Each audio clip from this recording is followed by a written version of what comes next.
Well, the murder weapon was recovered, and it was a 35 caliber Marlin hunting rifle. Oh, that's loud, So right?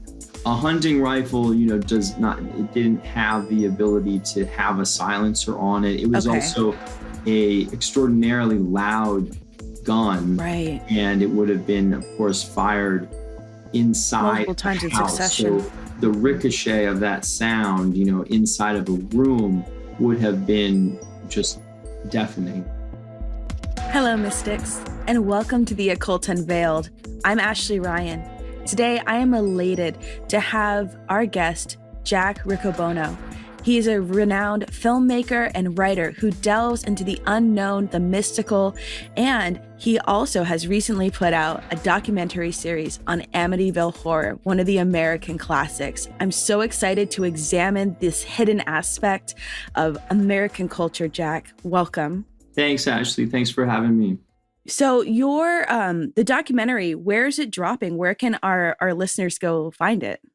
So it's called Amityville: An Origin Story, and the series is on a service called MGM Plus, which just kind of launched in January. But it's something you can find through Amazon Prime Video or Roku or Apple TV. Wherever you get your channels, you can sign up. Wonderful. Before we dive into talking about your doc, are you open for a tarot reading? Absolutely. Okay. This is going to be a past, present, and future spread. But what I want you to do for me, Jack, is I want you to think about something in your life, a project that's coming up or a situation that you have that maybe you need some advice on. Please let me know when you have that in your head. Have it in mind. Okay. So your first card is your past, which is the Ace of Cups reversed. This indicates that what you were trying to achieve needed a little bit more time to be fleshed out, a little bit more, too much emotions here. We needed to think more logically in the past and get ourselves into a place where we could feasibly balance the heart and the mind there. Okay. Now, our future card is the Seven of Wands. Now, this represents work, passion. What's interesting here is we see that the gentleman has his feet on a level ground, although everything is rocky around him. Whatever you're thinking of, this project, it seems chaotic. It seems like a lot of stuff is not falling how you want it to. Keep pushing. You're kind of hoeing out the earth right now, removing the rocks so you have the flat land in order to create more fertility. All right. And now in your future, we have the Nine of Cups reversed. Now, this indicates to me that this project may be taking a lot out of you. Whatever is going on here, it's not a reflection of you or your worth. There's a lot of things flying around. Remember how the earth is very rocky right now. Don't let it bog you down. Your idea is good. You just need to make sure that we're balancing it equally with our mind and our heart. Okay, that makes sense. All right. Thanks, Ashley. You're welcome. So, when was the first time you ever heard about Amityville and the horror house? Well, I think that I had heard about it just sort of through my explorations of the horror genre. I was definitely interested in horror movies when I got into, I guess, my teens, and then as a young adult. And I feel like that's probably when I first came across it, because that was also coinciding with when the 2005 remake came out with Ryan Reynolds. So it kind of had another kind of life and in our cultural imagination.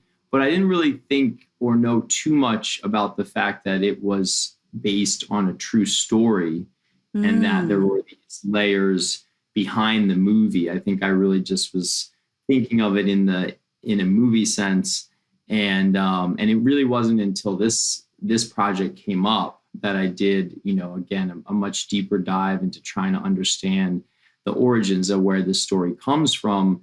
And it's kind of like, quite a few layers to that backstory.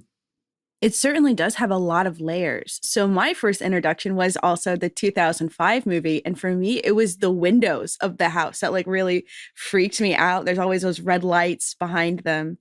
Yes. And it's really interesting because, in my family, we've experienced hauntings before, and everyone always went back on that trope about it being an Indian burial ground. And I'm wondering if this story of Amityville Horror is where that trope really took place, or started, I should say. Well, in the series, we interview a writer named Shay Vassar, who wrote a whole column about the history of the Indian burial ground trope. And according to her research, she traced it back to Amityville, really being the first film that uses the Indian burial ground trope. And the original film came out in 1979. And then you see it popping up again, like in The Shining, that comes out in 1980. And then in quite a few horror movies, in the 80s zone. So, I mean, as an idea, it certainly predates Amityville in literature. And, is certainly connected to, I think, ideas of kind of othering and being afraid of things that we don't know. Yes. And guilt. Like, I think there's a lot of guilt here that, you can view this in a couple of different lenses. Is it casual racism, or is it really American guilt that's surfacing in a new way? Yeah. And I think, what's interesting about Amityville is that the Indian burial ground aspect is also included in the book that came out in 1977.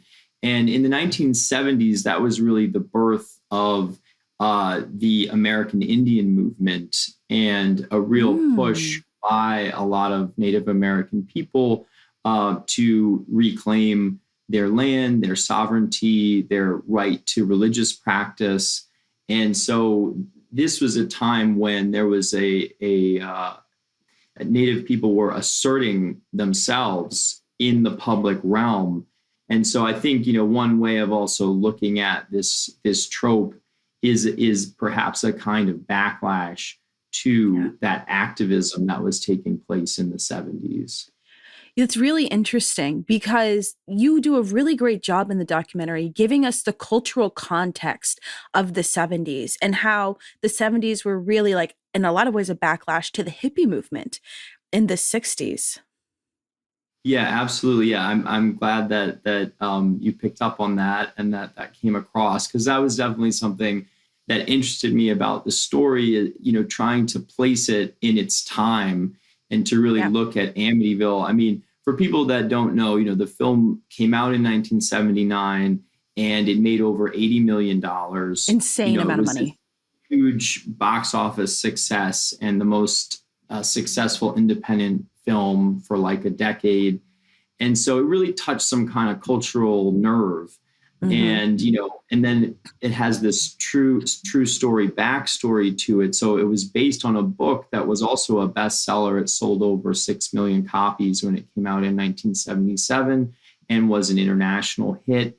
And so, there was something about the strange alchemy of the 70s that kind of coalesced in Amityville. And that's really part of what I wanted to try to unpack in the series, is really looking at it as a cultural phenomenon and understanding all these kind of weird, dark energies that were going on in the 70s that I think kind of contributed to why it blew up in the way it did.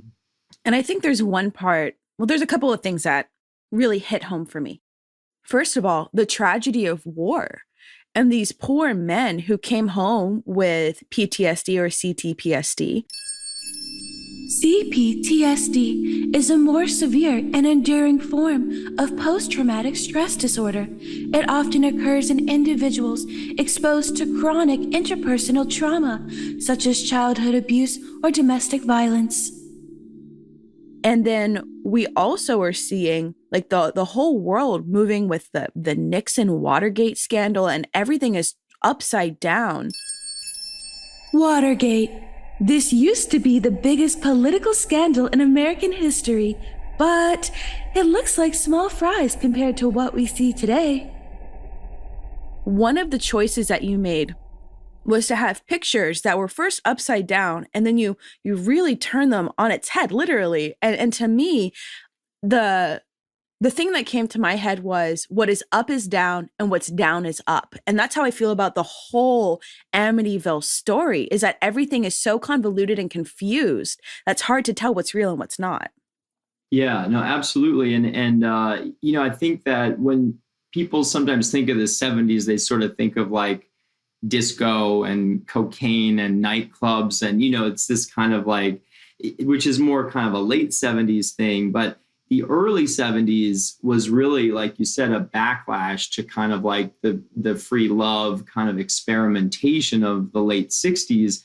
And there were a lot of really dark things going on. And, you had the Vietnam War and the soldiers coming back. And, PTSD was not even a thing at that point. That wasn't something that someone was diagnosed with. So you have these vets who are coming back very disillusioned, many of them in what they participated in, and then also the reaction that they got when they got home, right? They're trying to make sense of the world. They don't come back as heroes.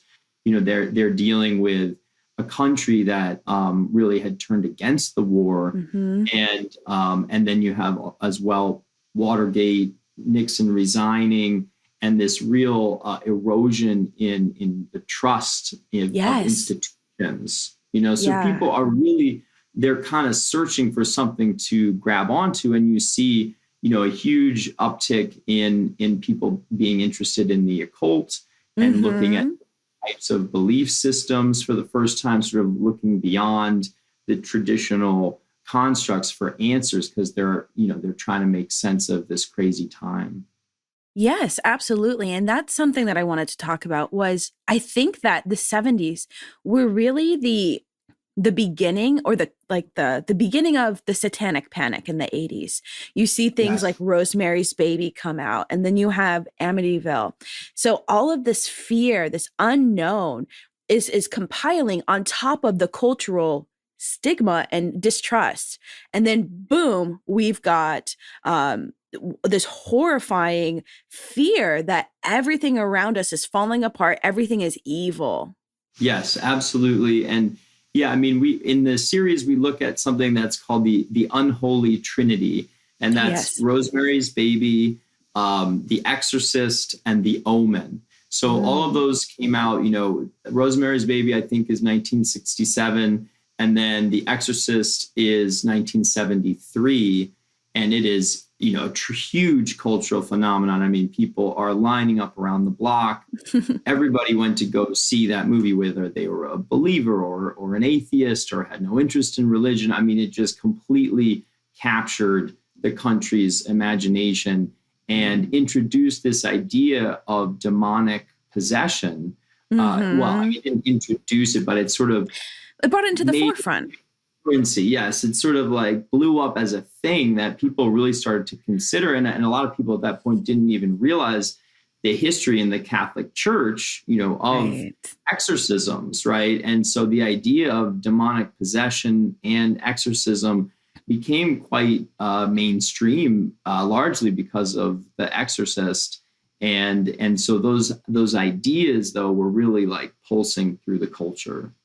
Yeah, it's so interesting. The one thing that really the story I have a lot of questions about, but the pig entity with the hooves. Now, in the Bible, in the New Testament, Jesus actually takes unclean spirits and puts them into pigs.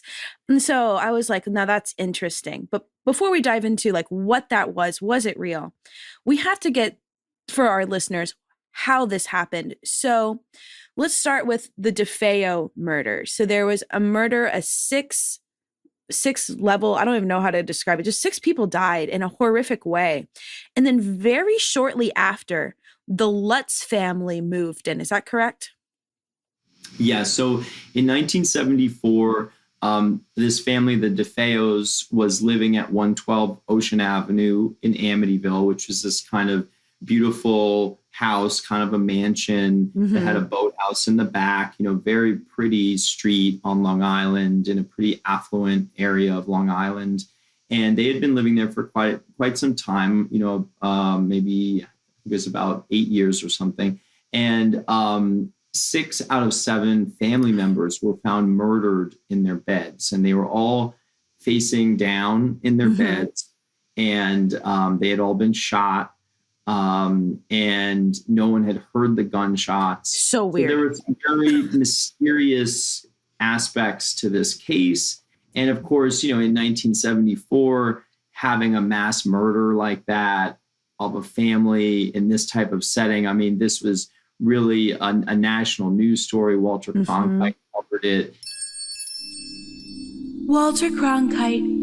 Walter Cronkite was an iconic American broadcast journalist and anchor of the CBS Evening News. He became known as the most trusted man in America.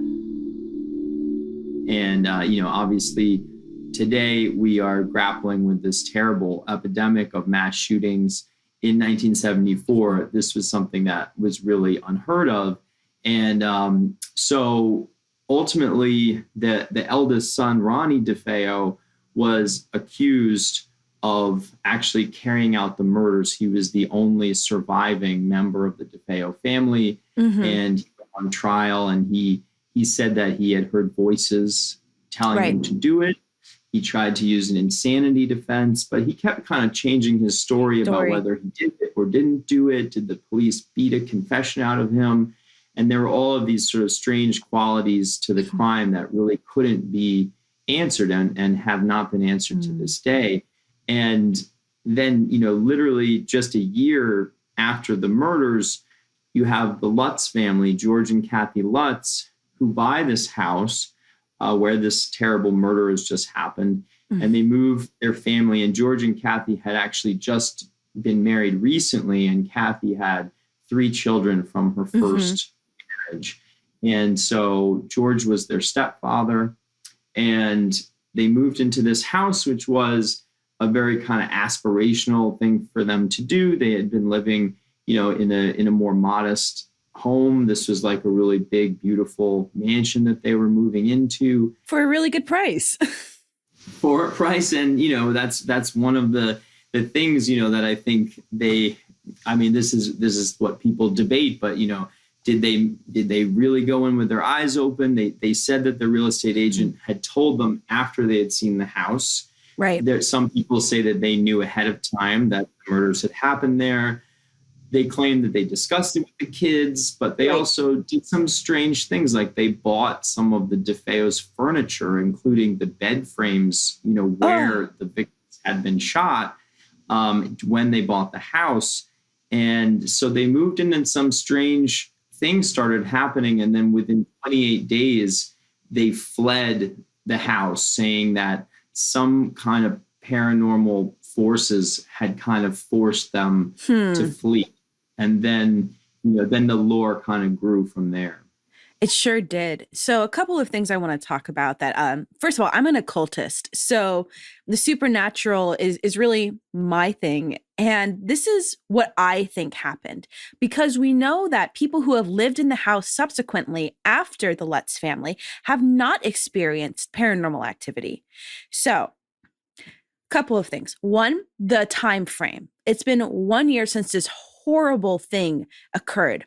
Every action creates a vibration in our world. So if something tragic happens, that energy is going to linger. Second thing, you're keeping pieces of furniture, particularly the bed frames where the murder actually took place. That's going to resonate a certain type of energy as well. Not great. So in my experiences as a ghost hunter, haunted places like that generally the energies are so dense and so negative, they can kind of congeal together and can create a certain kind of atmosphere. Or in some cases, I don't think there are any ghosts in the house. Not that from anything that I saw in the documentary, but what I do think it did was create what we call a negative pull. And that's where there's so much dense energy that maybe negative spirits, negative entities can come through. However, when I watched the doc, and then I spent hours, Jack, trying to find the name of this entity. Because if it's a demon, that's got a name. And I was unable to find anywhere any psychic who could give the name to this thing. Did you find in your research a name? No, I mean that's interesting that you bring that up. I mean, I don't want to give too much away about what happens in the series, but one Mm-hmm. of the main interviews that we have, because we were able to track down quite a few people who had never been interviewed on camera Mm-hmm. before, and one of the key interviews is with Christopher Quaratino, who used to be known as Christopher Lutz. He's the middle Yes. son of the Lutz family, and he was 7 years old when they moved into the house and when the hauntings happened. And Christopher in the series gives his theory of what he thinks happened, and it's related to his stepfather George and Right. to his transcendental meditation practice, and a kind of this kind of misuse of Mm-hmm. different occult practices. He was kind of blending things, according to Christopher, and that may have been what led to the hauntings. The doorway. But Mm-hmm. he didn't know exactly sort of what George was bringing forth, and maybe that's kind of what you're getting at, is like, was there a particular demon that was somehow released through his practice? But I mean, I also feel like, just going back to what you said about the negative energy, I mean, I just think that anyone who moves into a murder house like that, I mean, the price was, of course, depressed because of Yeah. what had happened. So there was sort of a deal, if you will, to move into this murder house. And I think that it's certainly one of the factors was just underestimating what it would be like to live in this place where this terrible tragedy had happened. And you might be able to think, oh, it's such a beautiful place, it's no big deal, this and that. But then when you're in there and it's the middle of the night and you're hearing, creaks and noises, and where your mind goes, I think that gets at that sort of negative energy that you were talking about. And I definitely think there was just a psychic weight to being in that house that may have been too much for them to bear. Yeah. And I think that people who've lived there later, I don't know what they've done, but it's possible that energy can be cleansed, it can be removed. So that's, also going back to what we talked about at the beginning, the whole Indian burial ground idea. Like, that's an idea of a negative energy that we see continually perpetuated. So, and the quote that was great is, well, if that's the case, then all of America is an Indian burial ground because of the history. Did you actually go into the house? I didn't go into the original house. We did film the outside.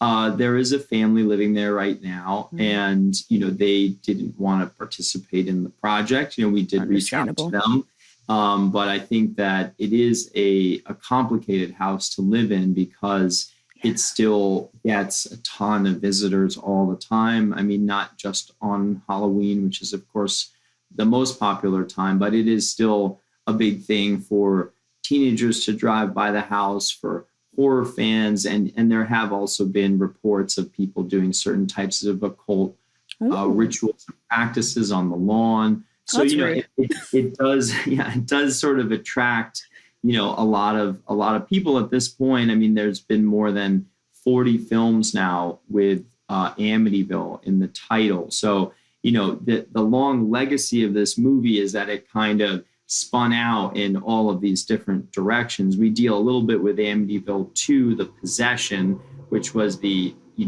sequel that came out.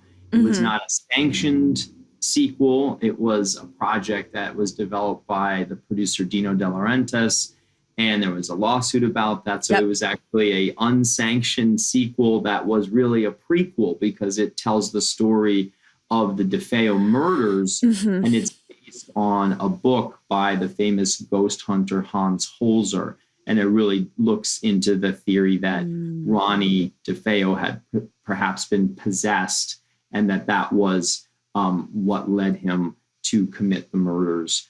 What's really interesting is that house isn't on Google Maps. It's been removed. Yes, that is a really interesting fact, that it's fogged out if you type the address in. the address was also officially changed from 112 Ocean Avenue. And one of the things that I was hoping that we could kind of get to conceptually in the series is this idea that Amityville as a concept is kind of beyond the physical at this point. Like, yes, the real house still exists. It's still a place that you can visit. But in some respects, like, given this long, crazy legacy of the Amityville movie series, but not just the movies, it's got this second life, with the internet, especially in social media, where you have your horror movie fans, and then you have your paranormal occult fans, right? Who investigators looking at it through that lens. And it's really, it goes well beyond the movie, the investigations that people continue to do to this day. And also the projects that it's spun out. Like, people have done these incredible kind of video game like 3D renderings of the house, these walkthroughs that you can find on YouTube and in other places. So it's kind of I feel like it's left the realm of the physical in some ways. It really has. It's created what we call in occultism its own thought form or its own egregore. So when you constantly are putting energy into an idea or a thought form, it is going to take on a life of its own, which it truly has, as we have evidence of the 40 movies. Yeah. Another interesting thing about the Amityville house is that this was the case that really gave the Warrens their name. Ed and Lorraine Warren, a husband and wife team of paranormal investigators who gained prominence in the 70s for investigating hauntings and demonic possessions. Now, I have some unpopular opinions about the Warrens. I think that they had psychic abilities, but I would not call them demonologists, especially again, I spent hours researching. Give me a name. Give me the name. And if you can walk in there and if you're a genuine demonologist, you're going to be able to communicate with that thing. Did you uncover anything interesting in their interviews about the Amityville house? Yeah, well, one thing that I wanted to pick up on from what you said earlier was this idea that you could cleanse a space. And that is really what the Lutzes initially said they wanted to do. They actually wanted to try to have the house cleansed with so that they could move back in. And so, after they fled, they ended up connecting with this journalist who had worked on a show about the paranormal and who knew several investigators, including the Warrens. And she basically helped to set up this seance that happened in the house on March 6th of 1976. So it was just a few weeks after they fled, about 6 weeks after they fled, they actually had the Lutzes didn't go to the seance. They actually never returned to the house, but the Warrens came in with other psychic investigators and they carried out a seance in the Amityville house. And that's where Lorraine Warren famously said, "This is the closest to hell I ever want to get." So they validated what happened to the Lutzes in sort of saying that, yes, there is a force here, there is something here, but they did not cleanse the house. There was no effort really made to cleanse the house, and the Lutzes ended up feeling like they had to get as far away from it as possible, and they actually moved all the way to California.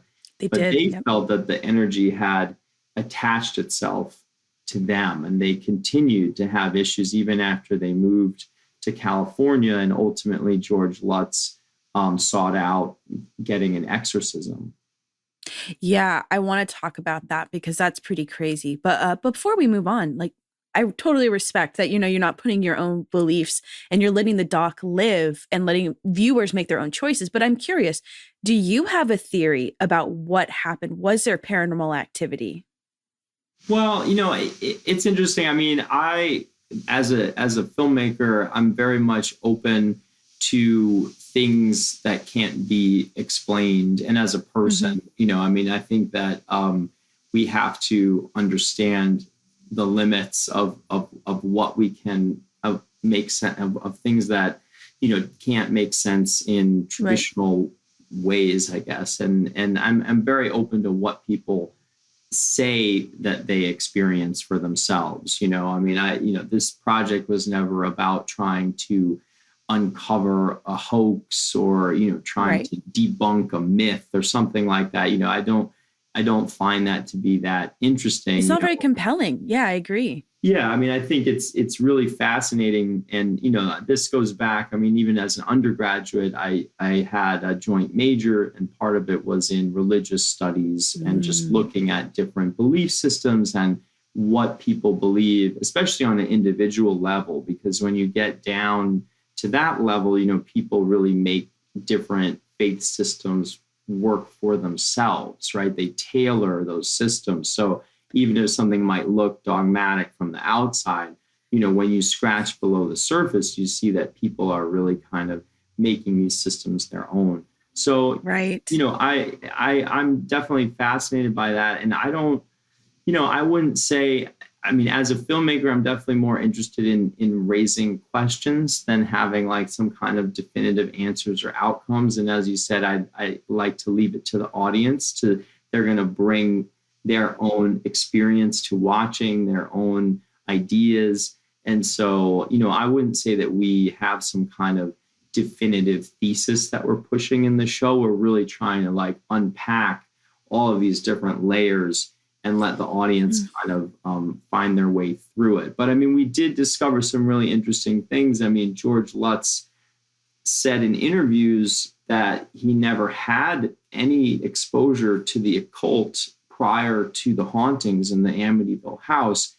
But we interviewed a close friend of his, who rode motorcycles with him. Right. Yes. Who was actually with George Lutz, in about a year before he moved into the Amityville house, when they met Raymond Buckland, who popularized Wicca, in the U.S. Very popular. Mm-hmm. And major occult figure. And they met him at a motorcycle event in New Hampshire.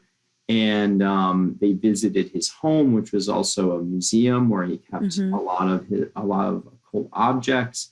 And there was a period of time in which all the other guys they were with were actually outside, and George Lutz lingered in the house with Raymond Buckland. And so we don't know exactly what they discussed or what impact that had on George. But Raymond also had a museum out on Long Island for quite a few years. So there's also a Long Island connection there with Buckland. So, it raises the question, why would George Lutz say in interviews that he had no exposure to the occult when it sounds like he actually did have an opportunity to spend time with this pretty major occult figure? Yeah. And I want to go back to what you said about mixing beliefs. Like if George was practicing transcendental meditation, that's a very rigid, very specific type of work that you don't want to mix up. And so like the idea that he had this open mind and that he was maybe playing around with things that maybe he didn't truly understand, there is the possibility that something did come through. Now, possession is very rare. It is very uncommon for something to come in your body and take over fully. However, it does happen sometimes. But when I hear you say that he asked for an exorcism later, my guess would be this has to do with a mental state. And that's where I want to jump back again to what Lorraine Warren said. This is as close to hell as I ever want to be. Most people don't understand that hell is not a place. It is a vibration within your own mind. So a place that is full of dread, hate, anger, jealousy, even just saying those words, I feel my energy dropping. That's what she felt. It makes your stomach churn and there's an ill. So if George was carrying that with him, I would 100% believe that he believed he had something on him because it's just part of his aura at this point. And my gosh, this man lived Amityville. He perpetuated it through books, through movies, through being on set. Like I absolutely would believe he believed he was being possessed.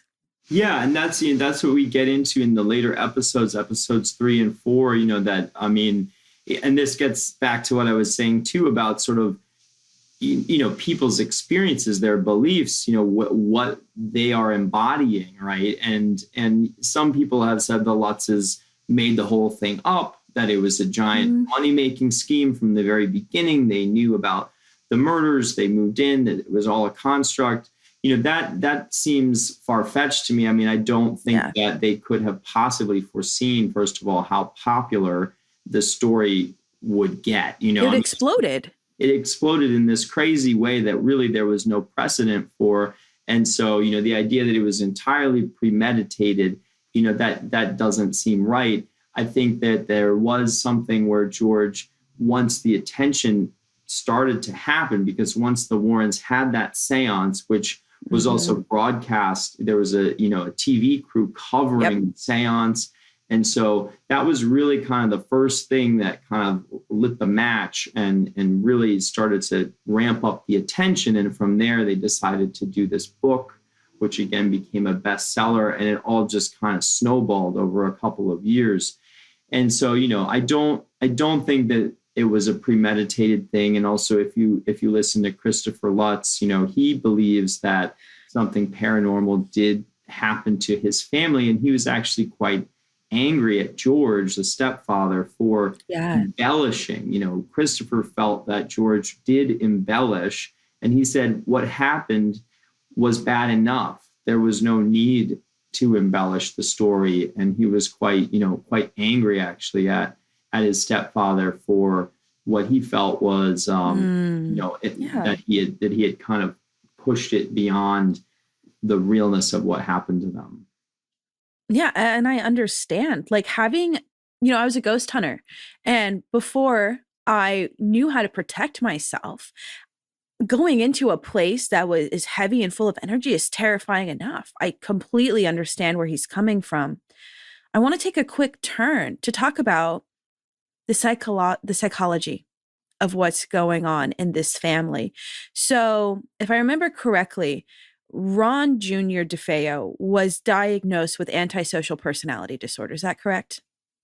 Yeah. So Ronnie DeFeo Jr., who was accused and put on trial for the murders and convicted, he used an insanity defense at trial, and so he was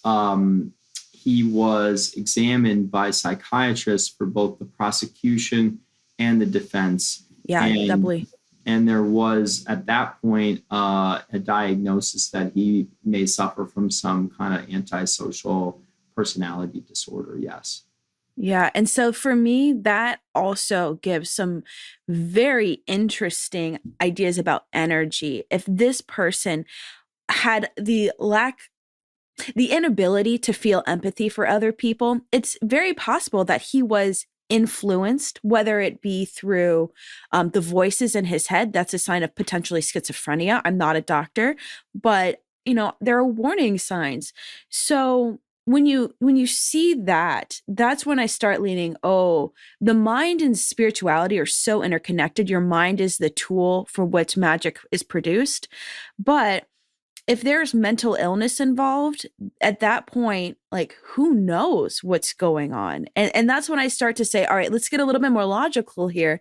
Let's lean away from maybe a demonic possession into this is someone who is very sick.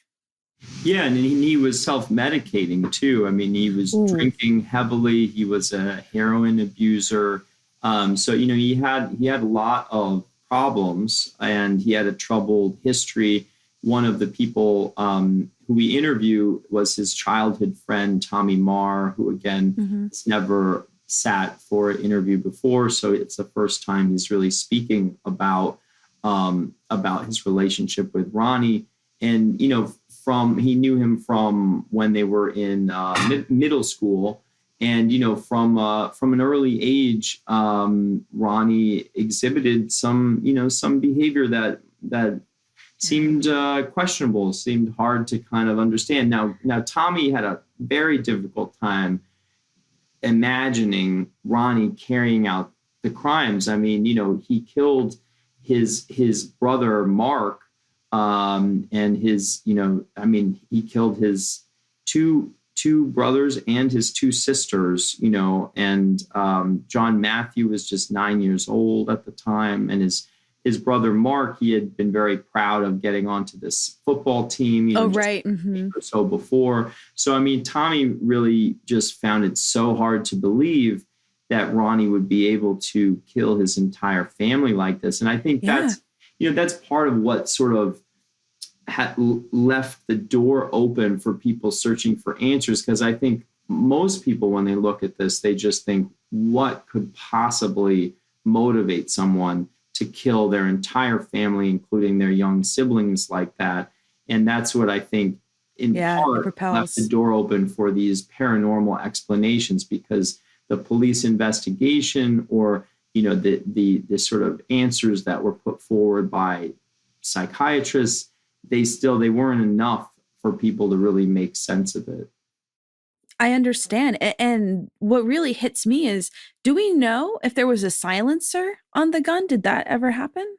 Do we know? Well, the murder weapon was recovered, and it was a .35 caliber Marlin hunting rifle. That's loud, right? A hunting rifle, it didn't have the ability to have a silencer on it. It was also a extraordinarily loud gun. Right. And it would have been, of course, fired inside multiple times in house. Succession. So the ricochet of that sound, inside of a room would have been, deafening. Just deafening, exactly. So the idea that the other victims, because, there's 6 victims in 4 different rooms on 2 different floors, right? So, when you think about that, the idea that nobody heard the shots, right? The victims themselves it's so weird. Didn't wake up, or they didn't run away. They didn't run out the door. How is it possible? And they did do toxicology testing, and they did not find, drugs in the systems of the victims. So it doesn't appear that they were drugged. So it really makes you wonder how this could have happened. Yeah, that's a mystery we may never be able to solve or understand. And see, that's when my logical mind goes, oh, but there's something else here that we might want to consider. So it's very like this back and forth, because there's a lot of strange things that are part of this. So I also remember in the documentary, but I'm not sure, was George Lutz ever diagnosed with any kind of anti-personality disorder or anything like that? Well, so in episode 4, we do dig into George Lutz's past, and very little was known about his personal history prior to when he met Kathy. And we were able to uncover some documents related to his first marriage that, do shed some light. And again, it's kind of a more of the investigative aspect of the series that really brings some new information to light. I don't want to do any spoilers, because that is in the final episode of the series, but there is information that, we feel definitely is important in terms of looking at George's history and how that may have contributed to what happened in the house. And there's different ways of reading that information. Absolutely. And I think that's what makes the documentary so riveting, is that you offer all these different opportunities. Like, here's the logical aspect, here's the psychological aspect, but here's the spiritual aspect. And again, leaving it up for interpretation, because I don't know if we'll ever really know the truth. I don't think it's possible. I think in some ways the series is really about the nature of truth, because we're talking about a story that's almost 50 years old at this point. Yeah. And so even when you're interviewing people, right, and they're going back in their memories, we know from all the research that's been done about witnesses on the stand, and, memory plays tricks with you, right? So, it sure you does. have an impression of what happened, and that shifts over time. And so, the whole thing is really an exploration of the truth and all the different layers to it. So hopefully that's part of what's enjoyable about the series. I mean, we tried to make it very cinematic and really kind of put you, in the first episode, really put you in the mind of the Lutzes who are experiencing these hauntings and really feel what that may have been like for them living in that house when these strange things were happening. And then in episode 2 is when we really get into the DeFeo murders. And that's kind of more of our true crime investigation of what happened in those murders and the strange circumstances of the crime. And episode 3 is kind of how those two stories of the Lutzes and the DeFeos kind of came together to create this Amityville horror sensation. So we really try to kind of unravel all the different layers of it. I love that you talk about truth, because truth can be very illusory to a lot of us, especially in a situation that we're living in right now, the time of fake news and news bubbles. So the documentary at this time has not been fully released, but what has been the reaction to the doc? Are people very receptive? Are they open-minded? What's going on? Yeah, I mean, I think that people are responding to it. I mean, I feel like there is this strange resonance with our current moment where people also are kind of having a crisis in terms of the trust in institutions. Yes. And there's also a real fascination with the Zodiac, with the occult. I think that people, again, are kind of in this place of looking for answers and trying to understand what's going on in the world, because whether it's the climate crisis or our fractured politics, like there's so much anxiety, obviously coming out of COVID. I mean, we're really in this, this kind of period of mass anxiety. And I think that the 70s had that same kind of weird energy. So even though, it's really subtext in the show, I think there's themes in there that are really resonating with sort of where people are at now. And I hope that people will be able to kind of look at this cultural event, and sometimes, that gives you perspective on what you're dealing with today. Isn't that strange how history repeats itself? Yes, absolutely. In my world, there's been a lot of talk about the Satanic Panic 2.0. Yes.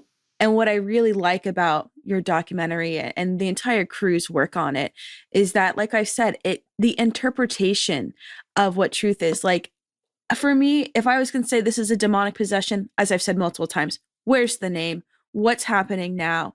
But then you give all this compelling evidence of like, there's some psychological issues. And for me, I hope everyone takes the time to watch this, because it really opened up my eyes to see, because I grew up with the 2005 movie. And like, for me, it was like, oh my God, this was totally real. And then to say, hey, wait a second, let's break this down and look at it from a more logical and objective perspective. So thank you so much for making this. Oh, thanks, Ashley. I appreciate you saying that. And yeah, I mean, one of the things that stands out about Amityville is that it was really the first time where you have a horror movie based on a true story where the participants, the Lutzes, are out there promoting the film, on Good Morning America the day before it comes out, sitting on the couch next to James Brolin, who plays George in the film. And so you have this kind of strange collapse between entertainment and reality. And, that kind of spawned a whole subgenre of horror that still goes on to this day. Mm-hmm. But, it is a kind of unique phenomenon you can track back to Amityville. And so, yeah, I'm glad to hear that it resonated with you. Thank you for watching. So I do have one other question. Sure. Through all of the research that you are doing here, you seem like me. You don't seem like you get scared too easily, but was there anything during the making of this documentary that scared you?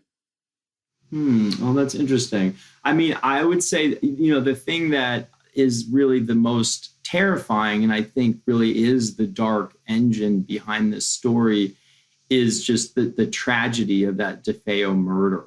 And, I mean, we're very tactful in the series. We don't put in a lot of crime scene, photos, that we don't do that sort of like gore stuff. But in research, I did look at all that stuff, and it's really, it's dark, it's dark. It's some of the darkest places that we can go, as humans.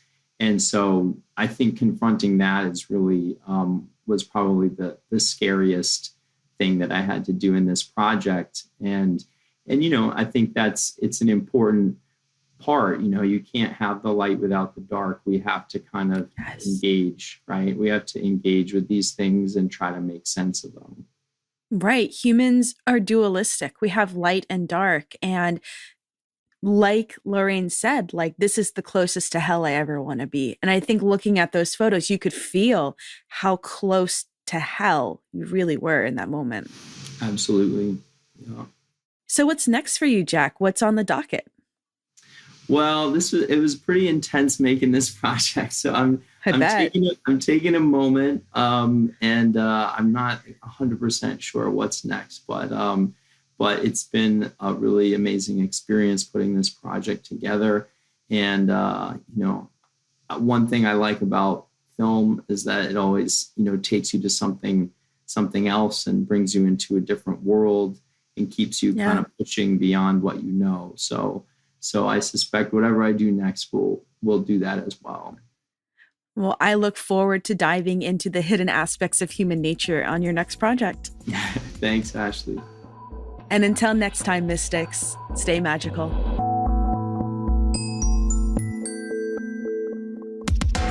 The Occult Unveiled is produced by F Street Productions and M is for Magic. Our executive producers are Ashley Ryan, Michael A. Simon, and Scott Kushner. Our show is produced by Deborah Simon. Our audio producer is Bill Schultz. Our talent booker is Perry Turcott. Laura Kaufman is our coordinator. Thank you for listening, and for more information on any of the topics you heard today, plus really cool links and ways to learn about Ashley, Pythian, and all of our guests, go to theoccultunveiled.com website. The Occult Unveiled, copyright 2023.